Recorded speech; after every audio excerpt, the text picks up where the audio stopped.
Hello everybody. So today is the second class of chapter federalism. In last class मैंने आप लोग को federalism का इंट्रोडक्शन दिया था और कुछ टॉपिक्स कवर करवाए थे। Now in today's class how federalism is practised वहाँ से करना है।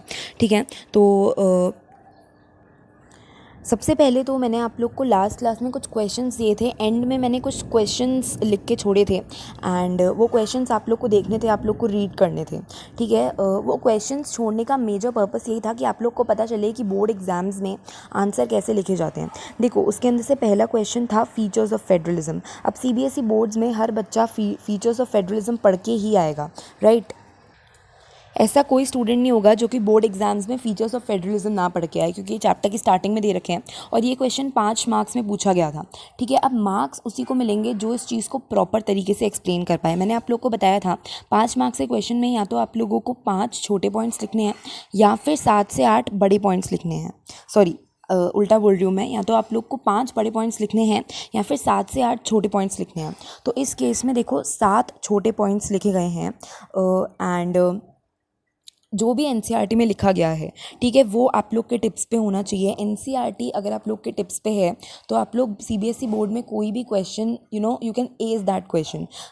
जितना आप लोग एसएसटी में लिखना चाहें उतना लिख सकते हैं। एंड देखो, यही चीज़ यहाँ पर की हुई है। जितने भी फीचर्स हैं उनको ढंग से 7 पॉइंट्स में एक्सप्लेन करके लिखा गया है। ठीक है, आंसर्स हर कोई लिख लेता है बट उस आंसर में फुल मार्क्स उसी को मिलते हैं जो कि पॉइंट नंबर 1 पॉइंट्स में आंसर लिखे, पॉइंट नंबर 2 उस चीज़ को ढंग से एक्सप्लेन करें, एनसीईआरटी की लैंग्वेज लिखे और थोड़ा बड़ा चढ़ा के लिखें। Okay, so the next question is related to the describe 3 forms of power sharing among different organs of government.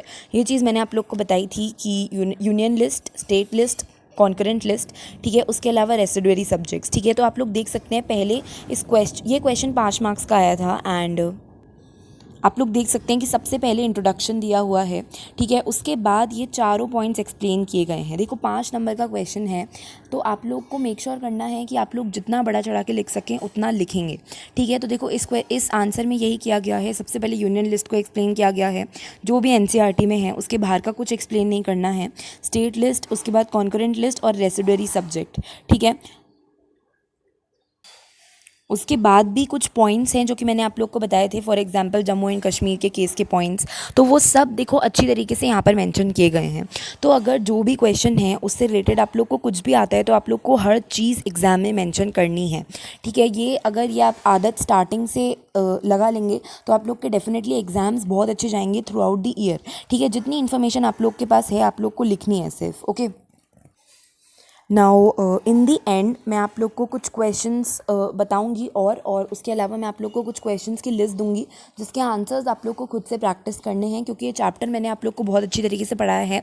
तो मैं ज़्यादा क्वेश्चन एंड आंसर्स डिस्कस नहीं करूँगी इस चैप्टर में। मैं इस चैप्टर में सिर्फ आप लोग को आंसर लिखने का तरीका सिखाना चाहती हूँ। ओके, अगेन आज के जितने भी टॉपिक्स हैं वो बेसिकली मैंने एनसीईआरटी से कवर करने की कोशिश करी है, बट कोई टॉपिक्स क्या होते हैं एनसीईआरटी में इतना क्लियरली मेंशन नहीं होते, तो मैंने उसके अलग से नोट्स बनाए हैं। अगर आप लोग को उनके स्क्रीनशॉट लेने हैं तो you can do that. And now finally let's start with how is federalism practised. Okay, is federalism practised, how is federalism practised. इसके अंदर आप लोग के पास 3 पॉइंट्स है। First is linguistic states, second is language policy and third is centre state relations. तीनों topics बहुत easy हैं। तो सबसे पहले आप लोग को पता होना चाहिए इंडिया के अंदर फेडरलिज्म कैसे प्रैक्टिस किया जाता है। सबसे पहले बात करते हैं लिंग्विस्टिक स्टेट्स की। लिंग्विस्टिक स्टेट्स मतलब कि ऐसे स्टेट्स जो कि लैंग्वेज के बेसिस पे बनाए गए हों। अगर आप लोग 1947 में इंडिया का मैप देखेंगे और आज के टाइम पे इंडिया का मैप देखेंगे तो आप लोग बिल्कुल शॉक्ड हो जाएंगे कि कितने सारे चेंजेस किए गए हैं 1947 से लेकर अभी तक। 1947 में क्या हुआ था, लीडर्स ने डिसाइड किया कि जो स्टेट्स हैं उनको लैंग्वेजेस के बेसिस पे बनाना पड़ेगा। ठीक है, फॉर एग्जांपल सेम लैंग्वेज के लोग हैं उनको सेम स्टेट में डालना पड़ेगा। ठीक है, तो 1947 से लेके पूरे के पूरे स्टेट हैं उनको चेंज कर दिया, लैंग्वेज के बेसिस पे डिवाइड कर दिया। ठीक है, लैंग्वेज ही नहीं, कहीं कहीं स्टेट्स को कल्चर और एथनिसिटी और जोग्राफी के बेस पे भी डिवाइड किया। फॉर एग्जांपल नागालैंड, उत्तराखंड, झारखंड, इनको कल्चर, एथनिसिटी और जोग्राफी के बेसिस पे डिवाइड करा, ठीक है। बट जैसे ही जो लीडर्स हैं वो ये सारी चीज़ें कर रहे थे, तो उनको एक टेंशन भी होने लगी कि अगर हम लैंग्वेज के बेसिस पे सारे के सारे स्टेट्स को डिवाइड कर देंगे तो इस तरीके से इंटीग्रिटी और यूनिटी मेंटेन नहीं रहेगी कंट्री की। और उस टाइम बहुत सारे लोगों ने बोला कि लैंग्वेज के बेसिस पे स्टेट्स को डिवाइड करना एक अच्छा ऑप्शन नहीं है। बट इतने सालों के एक्सपीरियंस ने बताया है कि अगर जो सारे के सारे स्टेट्स लैंग्वेज के बेसिस पे डिवाइडेड हैं, इंडिया के लिए ये बहुत अच्छी बात है कि सारे के सारे स्टेट्स लैंग्वेज के बेसिस पे डिवाइडेड हैं, क्योंकि इतने साल के एक्सपीरियंस ने बताया है कि क्योंकि सारे स्टेट्स लैंग्वेज के बेसिस पे डिवाइडेड हैं, इसकी वजह से इंडिया की जो यूनिटी है वो और बड़ी है। और उसके अलावा एडमिनिस्ट्रेशन भी ईजी हुआ है। एडमिनिस्ट्रेशन मतलब कि किसी भी जगह को रूल करना, ठीक है। Now the second point is language policy. आप लोग को पता होगा कि इंडिया की कोई भी नेशनल लैंग्वेज नहीं है। हिंदी इंडिया की नेशनल लैंग्वेज नहीं है। हिंदी एक ऑफिशियल लैंग्वेज है, बट इंडिया की कोई भी नेशनल लैंग्वेज नहीं है। इंडिया के अंदर सिर्फ 40% लोग हिंदी बोलते हैं और इंडिया के अंदर और भी बहुत सारी लैंग्वेजेस बोली जाती है। हिंदी के अलावा इंडिया के अंदर 21 रिकॉग्नाइज्ड शेड्यूल्ड लैंग्वेजेस हैं जो कि कॉन्स्टिट्यूशन में मेंशन्ड है। अगर किसी इंसान को कोई एग्ज़ाम देना है तो वो उन 21 लैंग्वेजेस में से किसी भी लैंग्वेज में एग्ज़ाम दे सकता है, ओके। उसके अलावा डिफरेंट स्टेट्स की भी ऑफिशियल लैंग्वेजेस हैं। स्टेट्स का जो काम होता है वो उन्हीं लैंग्वेजेस में किया जाता है अगर स्टेट चाहे तो, ठीक है।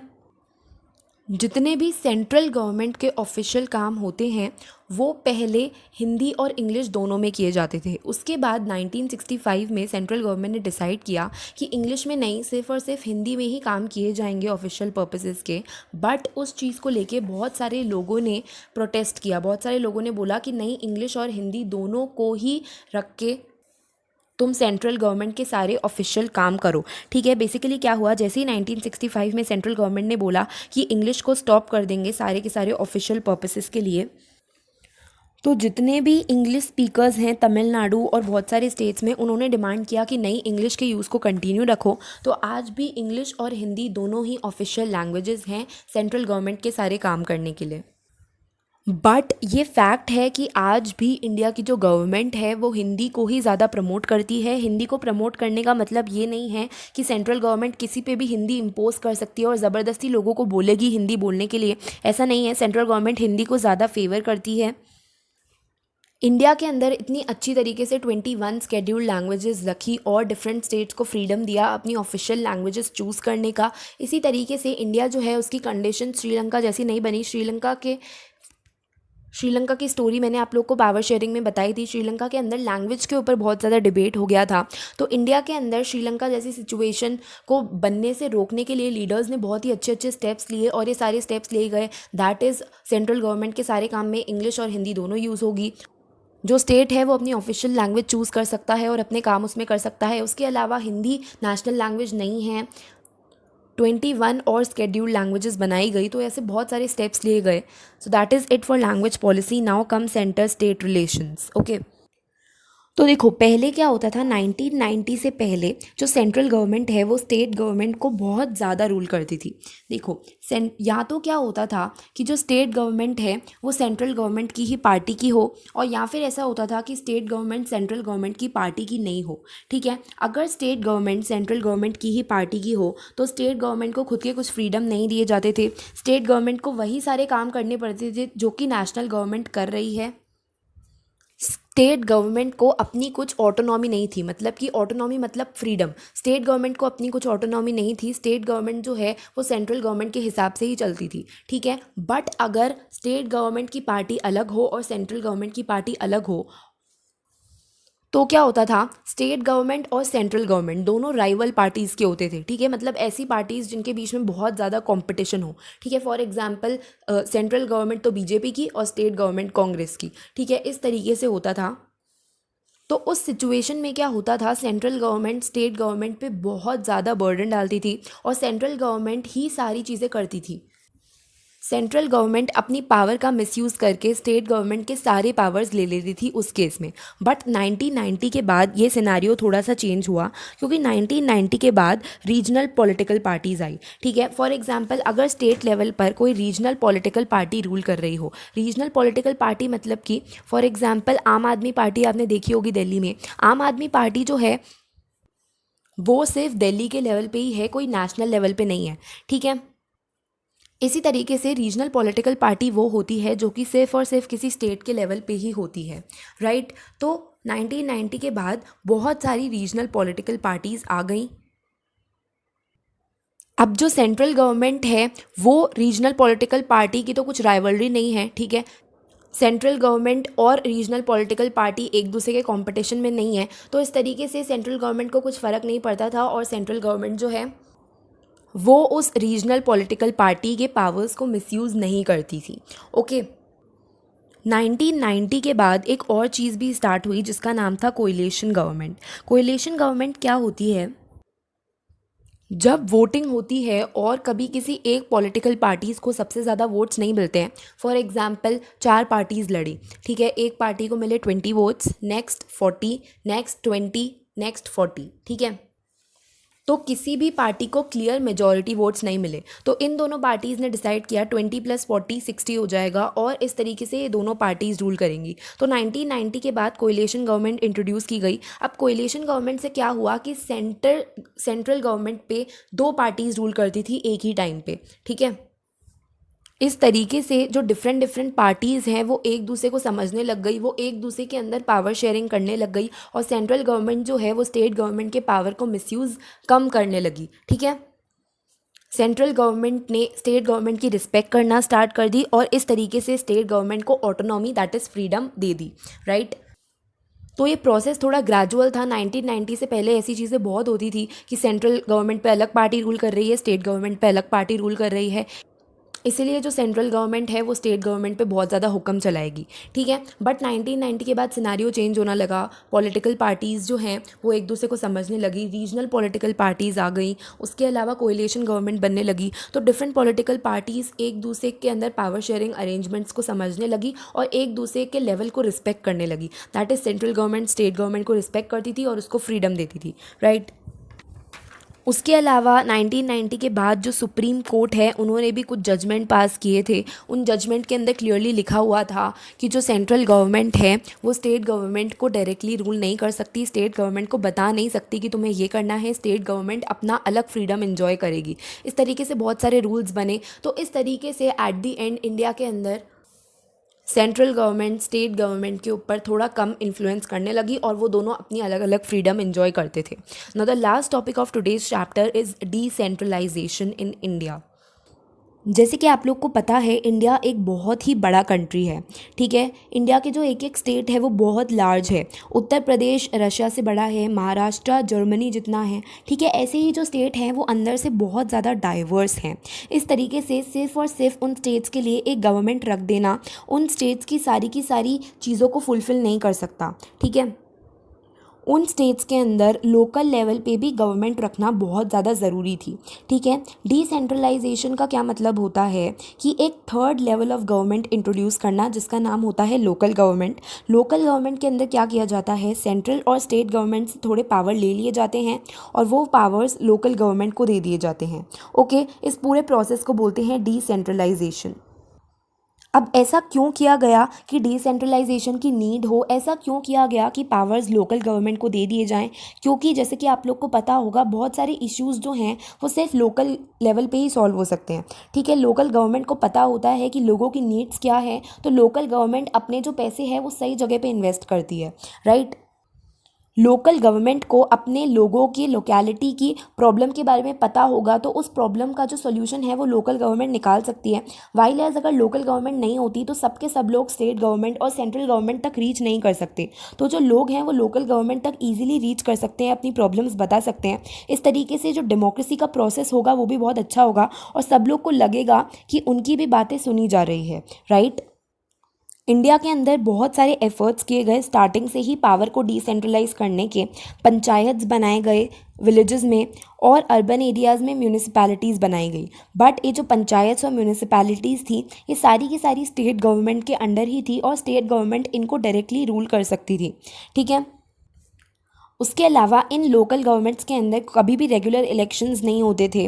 लोकल गवर्नमेंट के पास अपने कुछ पावर्स नहीं थे, अपने कुछ पैसे नहीं थे, ठीक है। तो इसलिए लोकल गवर्नमेंट की जो पावर थी वो बहुत ही ज़्यादा लिमिटेड थी। बट 1992 में 5 स्टेप लिए गए लोकल गवर्नमेंट को इंक्रीज़ करने के लिए और लोकल गवर्नमेंट का जो पावर है वो इंक्रीज़ करने के लिए, ठीक है। सबसे पहला पॉइंट बोला गया कि अब ये मैंडेटरी है, दैट इज़ ये बिल्कुल ज़रूरी है कि लोकल गवर्नमेंट जो है वो रेगुलरली इलेक्शंस लड़े, ठीक है। पॉइंट नंबर 2 ये बोला गया कि ये जो लोकल गवर्नमेंट है इनके अंदर भी एसटी, एससीज और बैकवर्ड कम्युनिटीज़ की जो सीट्स हैं वो रिजर्व्ड होगी। उसके बाद बोला गया इन लोकल गवर्नमेंट्स ये जो बनती हैं इन लोकल गवर्नमेंट्स के अंदर भी 1/3 पोजीशंस जो है वो वुमेन को दी जाएंगी। उसके अलावा ये बोला गया कि एक कमीशन बनाया जाएगा, that is state election commission, जो कि मेक श्योर करेगा कि रेगुलर इंटरवल्स पे पंचायत और म्यूनिसिपल कॉरपोरेशन के अंदर इलेक्शंस हो रहे हैं, ठीक है। उसके अलावा स्टेट गवर्नमेंट को बोला गया कि अपना जो पावर है और अपना रेवेन्यू, दैट इज़ अपने जो पैसे हैं और अपना पावर है वो लोकल गवर्नमेंट के साथ शेयर करे ताकि ये जो लोकल गवर्नमेंट है ये स्मूथली फंक्शन कर सके, ओके।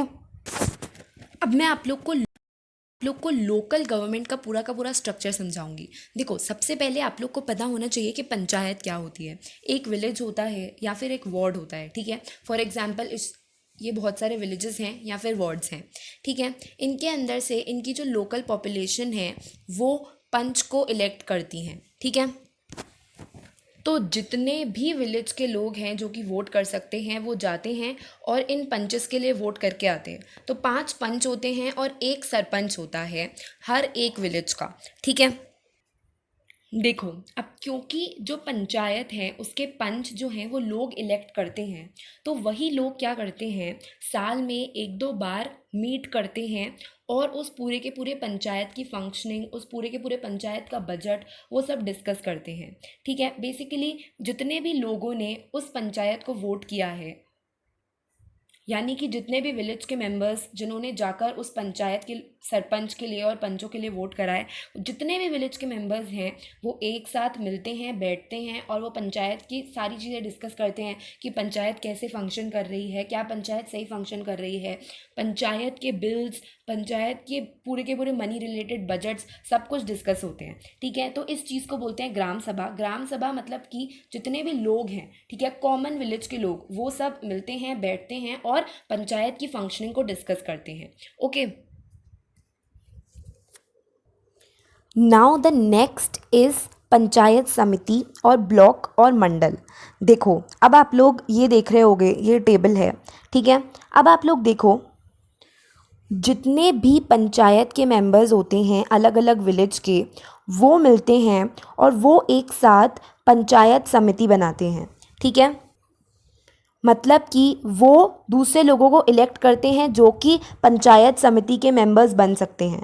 देखो, मैं आप लोग को स्टार्टिंग से समझाती हूँ। सबसे पहले पंचायत को किसने इलेक्ट किया, विलेज के लोगों ने, ठीक है। अब पंचायत समिति के लोगों को किसने इलेक्ट किया, पंचायत ने, okay. Now the next is ज़िला परिषद, ठीक है। अब आपने समझ लिया कि पंचायत समिति क्या होती है। देखो, अब जितनी भी पंचायत समिति हैं उसको जब मिला दें तो उसको बोलते हैं ज़िला परिषद, ओके। मैं आप लोग को वापस से समझा देती हूँ। विलेज के लोग जो हैं वो पंचायत को इलेक्ट करते हैं, वो जो पंचायत है वो जाकर पंचायत समिति को इलेक्ट करती है और जितनी भी पंचायत समिति हैं वो मिला के ज़िला परिषद बना देती हैं, ओके।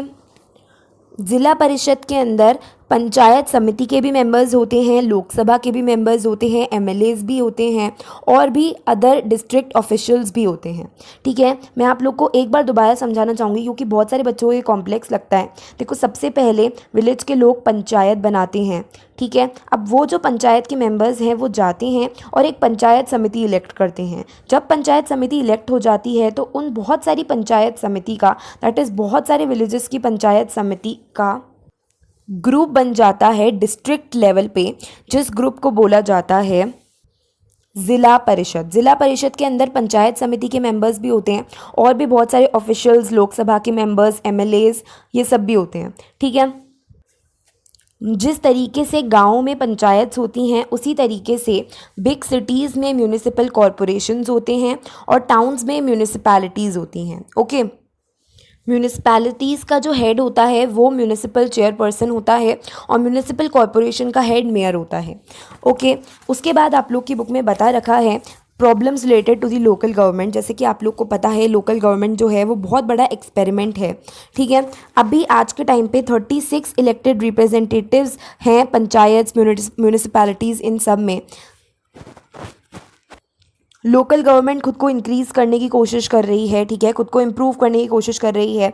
वुमेन मेंबर्स को भी अपने अंदर इंक्लूड कर रही है। एट द सेम टाइम बहुत सारी डिफ़िकल्टीज़ भी हैं कि वहाँ पर इलेक्शंस नहीं होते रेगुलरली। ग्राम सभाज जो हैं, ग्राम सभा जैसे कि मैंने आप लोग को बताया था, एक ग्राम पंचायत की फंक्शनिंग डिस्कस करने के लिए होती है। ग्राम सभा रेगुलरली नहीं हो पाती है। और बहुत सारी जो स्टेट गवर्नमेंट है अपना पावर और रेवेन्यू सिग्निफिकेंटली लोकल गवर्नमेंट के साथ नहीं शेयर कर पाती है। तो इसलिए अभी there is still long way to go ताकि एक सक्सेसफुल लोकल गवर्नमेंट इंडिया जैसी कंट्री में बन सके। So that is it. Okay, so that is it for the chapter. I hope आप लोग को सारा चैप्टर समझ आया है, स्पेशली लोकल गवर्नमेंट का स्ट्रक्चर समझ आया है। लोकल गवर्नमेंट का स्ट्रक्चर बहुत सारे बच्चे कन्फ्यूज़ हो जाते हैं, बट मैंने आप लोग को इस तरीके से समझाया कि आप लोग को सबको अच्छे तरीके से समझ आ सके। सो इस चीज़ को रिवाइज़ कर लेना, वरना आप लोग को लॉन्ग टर्म तक ये याद नहीं रहेगी। ठीक है। नाउ देखो, अब मुझे आप लोग को 3 क्वेश्चंस का पैटर्न समझाना है। ठीक है।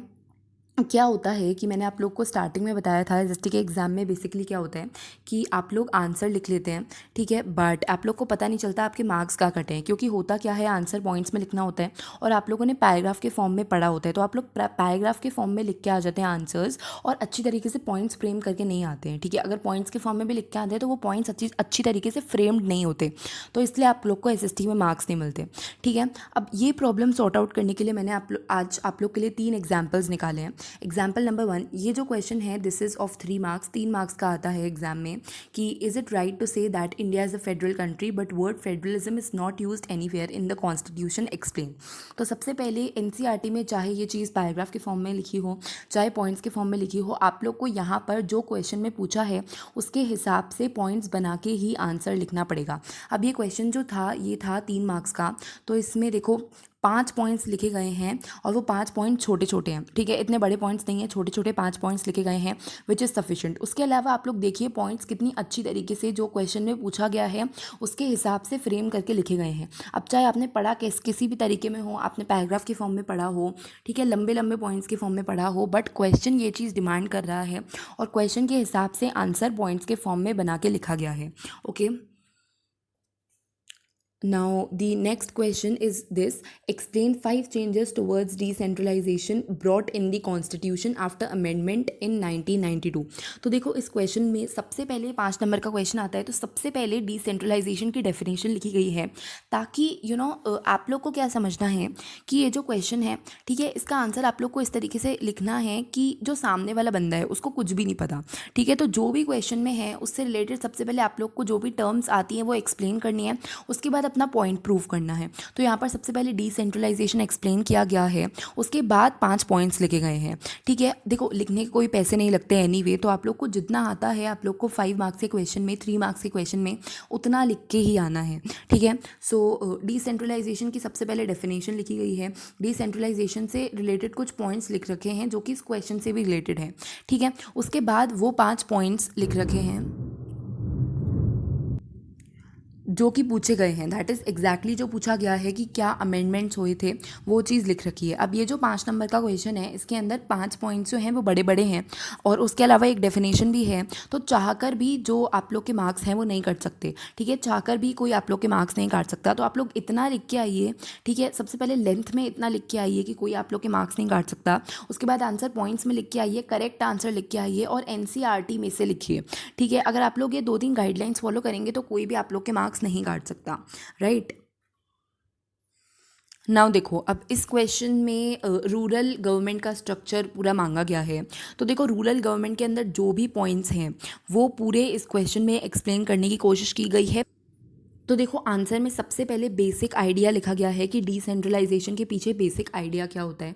उसके बाद पूरा रूरल गवर्नमेंट का स्ट्रक्चर एक्सप्लेन किया गया है, दैट इज़ जिला परिषद, पंचायत समिति, ग्राम पंचायत, ठीक है, ये सब कुछ एक्सप्लेन किया गया है, राइट। तो आई जस्ट वांट टू से कि आप लोगों को सबसे ज़्यादा मतलब जो भी जितना भी आप लोग को आता है वो लिख के आना है एंड आप लोग को आंसर पॉइंट्स में लिखना है। ग्राम पंचायत आती हो, ज़िला परिषद आता हो, पंचायत समिति, मंडल, ब्लॉक कुछ भी आता हो, अगर आप लोग उसको एक साथ एक पैराग्राफ में घुसा के लिख के आ जाएंगे, फिर चाहे जितना भी अच्छा आता हो आप लोग को मार्क्स नहीं मिलेंगे एंड दैट्स अ फैक्ट, ठीक है। तो अभी से ही आप लोग को प्रैक्टिस करनी है कि आप लोग आंसर पॉइंट्स में लिखें एसएसटी में। एंड आगे जब कोर्स चलता जाएगा तो मैं आप लोग को और इन्फॉर्मेशन दूंगी, ऐसे ही एग्जांपल देती रहूँगी ताकि आप लोग को ज़्यादा से ज़्यादा नॉलेज हो। And that is it for today's class. मुझे आप लोग को ये 3 बेसिक एग्जांपल देने थे एंड 3 ये क्वेश्चंस के एग्जांपल देने थे। उसके अलावा जो 2 एग्जांपल मैंने स्टार्टिंग में दिए वो भी आप लोग को याद रखने हैं एंड उसी तरीके से आप लोग को पढ़ना है और प्रिपेयर करना है ताकि आप लोग आंसर्स पॉइंट्स में लिख सकें, ओके। सो आई होप आप लोग को आज की क्लास समझ आई होगी। एंड देखो आज की क्लास में सबसे पहले आप लोगों को पावर शेयरिंग फेडरलिज्म ख़त्म करना है, ठीक है, क्योंकि कल से ज्योग्राफी स्टार्ट होगी। और उसके अलावा आप लोग को क्या करना है, यू नीड टू लर्न कि पॉइंट्स में आंसर कैसे लिखते हैं, ठीक है। मतलब ऐसे अचानक से आप लोग याद नहीं कर सकते कि भाई ऐसे लिखते हैं पॉइंट्स में आंसर, बट फिर भी आप लोग को ट्राई करना है कि आप लोग पॉइंट्स में आंसर अच्छी तरीके से लिख सकें। और ये कब पॉसिबल होगा, जब आप लोग पॉइंट्स में पढ़ने की कोशिश करेंगे, ठीक है, पॉइंट्स में याद करने की कोशिश करेंगे। So remember the facts in the form of points and ज़्यादा से ज़्यादा आंसर्स देखने की कोशिश करो गाइड्स में से, रिफ्रेशर्स में से। And that is it for today's video. Tomorrow we will start with resources and development of geography. So please complete power sharing and federalism. I don't know, पता नहीं कितनी बार मैं ये बोल चुकी हूँ, but please complete power sharing and federalism from NCERT. So thank you and have a nice day.